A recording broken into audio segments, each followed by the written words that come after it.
Despite how unresponsive I sometimes seem, I do like to respond to your suggestions. And here's a blog that I hadn't intended to do, but I'm doing entirely as a result of your suggestions. I'll tell you a story. I woke up this morning and I turned on Radio 4 and there was an item about The Great Gatsby. For my money, the greatest novel ever written. They were talking about all the new versions of Gatsby that are coming up on the stage and dance and film, obviously.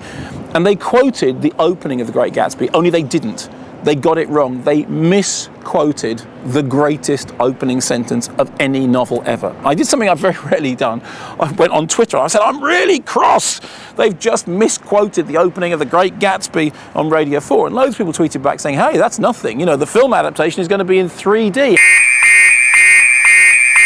Don't worry, I'm not doing another blog about 3D. Because what then happened was that a bunch of other people tweeted saying, you know, it's really terrible when a book you really love ends up on the screen in a way which is so bad that it somehow undermines your great love for the book. And I started thinking about what's the best novel that's never been filmed. You see, for me, it will be Pat Barker's Blow Your House Down. Now, Barker's work has ended up on screen, Regeneration. In fact, one of her very early works ended up being filmed as Stanley and Iris. As she said herself, it's amazing. I wrote a book about 7 women and the film starred Robert De Niro. How did that happen?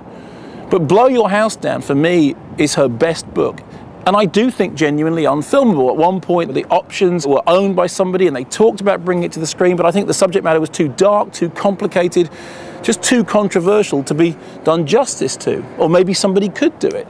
But it really started me thinking, best novels never filmed. Loads of suggestions came in on Twitter and loads of people said, you know what, you really ought to do a blog about it. So my question to you is this. Firstly, what's the best novel never filmed? But perhaps more importantly than that, why hasn't it been filmed? What is it about that novel that you like so much that has stopped it from going to the screen? Now, a little bit of advice, keep your answers pithy, like 1 paragraph, 100, 150 words tops. Let me know, best novel never filmed and why wasn't it filmed?